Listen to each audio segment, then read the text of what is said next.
Hi everybody, it is Gayla Wick here today with another video for you. I have two really important things that I want to tell you today about this blog article on internal dialogue. Now, I know that we all have internal dialogue, self-talk, whatever you want to call it. But what I've been seeing lately in the clients that I'm working with for dating purposes especially is that they're letting this internal dialogue really make them crazy, and it's affecting their energy when they go to a date. Now, first important thing that I want to talk to you about is this concept of what your energy is. And I'm not talking about energy like you might normally think about it, whether you have a lot of high energy and you're active, or you're more sedentary or you're more laid back. I'm not talking about that at all. I'm talking about the energetic space, the energetic aura, the energetic that you present to another person, how you come across to the other person.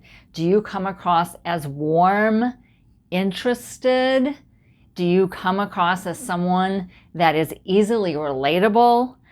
A lot of you are having this internal dialogue, and again, I've seen it play out in dates, a lot of dates recently, where I actually had a woman tell me who had gone on a date with a client that he needed to work on his inner dialogue. And really what she meant by that is he was just all over the place, asking insane questions, behaving in kind of a really odd manner on dates, asking rapid fire questions, getting up and snapping pictures of her without even asking.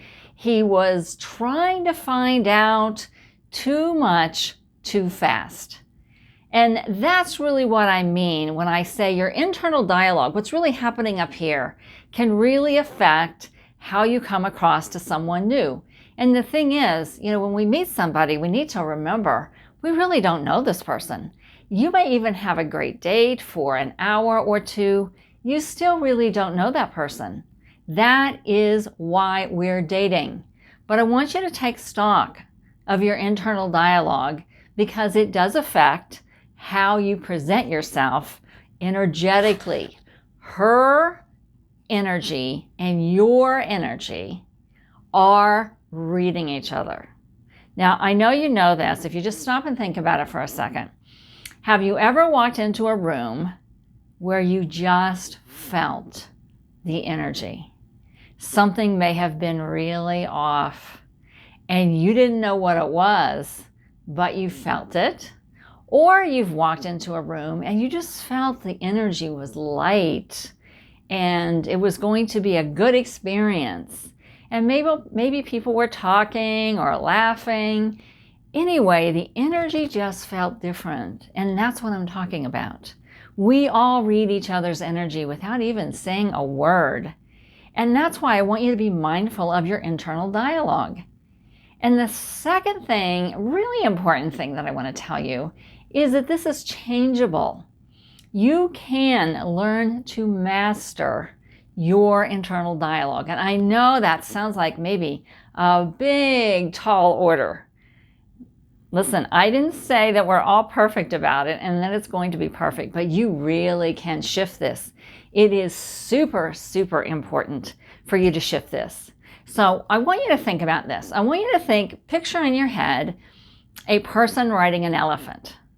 Now, if this elephant isn't trained to go on a particular trail, then what's going to happen? The rider's going to get on and the elephant's going to go wherever. And I know it's certainly not PC, and I'm not advocating riding elephants particularly here.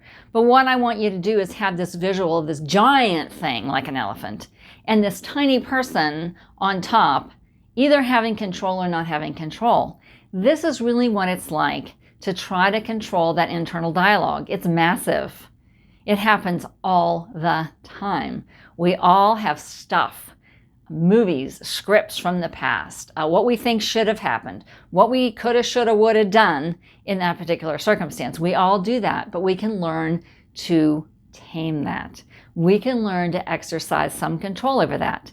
And I talk a little bit about that in my book, The Art of Attracting Authentic Love, because it's pivotal in you getting some control over it. And it's not really as difficult or impossible as some people think it is.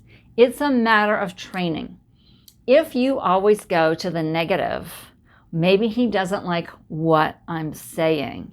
Maybe he doesn't like my hair. Maybe he doesn't like what I'm wearing. Maybe he doesn't like the way I walked into the room. Maybe he doesn't like the things that I'm interested in, and on and on and on. Maybe nobody's ever going to love me. Maybe love just isn't meant for me. All of that stuff needs to stop. It is for real affecting you. That needs to stop.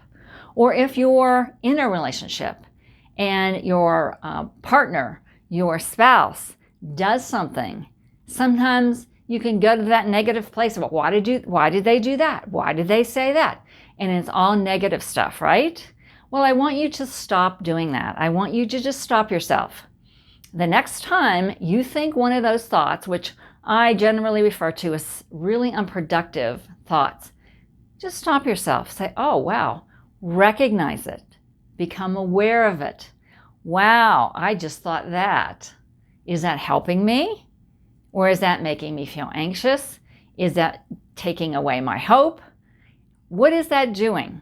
If that's not really an uplifting or positive thought, I want you to lay it down and just say to yourself, okay, I am going to voice the opposite of that. So if you're walking around, especially if you're dating and it hasn't been working for you and you don't know why and what's going on, well, make sure you watch the video and read the blog I did for you last. But right now, what I want you to focus on is just take a minute, say, hey, how could I turn that thing around? I call it pivoting. A lot of people refer to that as pivoting. I want you to just pivot. I want you to do a 180. And I want you to say, how can I turn that thing that I just thought into something positive? And if you can't do positive, at least do something neutral, okay? So if you're going around thinking, love is not for me, love is impossible, I'm never going to find love, I want you to be open to that possibility. And instead, I just want you to stop and say, all things are possible. All things are possible. It is very possible for me to find love, or I am absolutely going to find the love relationship of my life. People find love every day. Why not me? I can be one of those. And if you are in one of those impossible situations and you're thinking that your mate or your spouse said or did something that has really got you frustrated, just stop yourself and say, maybe there was a different reason for it. Maybe it was completely inadvertent. Okay? I'll ask them about it in a very sweet, nice, respectful way. Hey, honey, you said this or you did this, and wow, I was just wondering what you meant by that. And don't assume the negative. It will shift your energy. I've had so many people come back to me from the dates that I have set them up on and said, wow, I just loved having a conversation with that person. They were very warm. They were very engaging. They were very down to earth. They seemed really interested in the conversation I was having. I didn't feel like they had any judgment about anything. We were just able to have a really great time and find out about each other. It was a mutual sharing event. We laughed. Big key, little secret, always find something to laugh about, especially when you're on a date, meeting somebody that you don't know that well or somebody new. But I just wanted to share that with you today because sometimes we forget that we're telling ourselves these stories. And listen, we don't have the past. We only have now. And so I want you to make your future brighter by dealing with the now. I want you to really think to yourself, really be honest with yourself. Are you letting all this crazy dialogue run you? If you don't think it's having an effect, I promise you it is. We live in this amazing universe.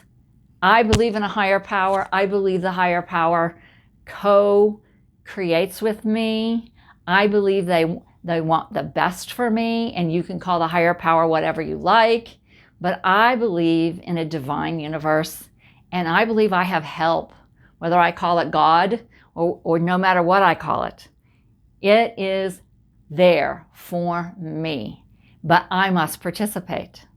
And so I really want you to think about this. I want you to think about how you can really be honest about this internal dialogue and change it. Change it. Listen, we have today. Those of us who've lived through this pandemic that isn't even over yet, hey, we know life is precious. Some people say life is long. Some people say life is short. I want you to make the most of now. You do not have tomorrow. You do no longer have yesterday. So let's change our energy. Let's see if we can shift all that negative internal dialogue or self-talk. And I'll bet if you really practice this, you're going to get really good at it. And no, you're not going to be perfect. I'm not perfect, and I've been practicing it for a long time. But if you see yourself falling back into that, just get up and say, okay, I'm going to try again. So until next time, I wish you all the best in love and in life.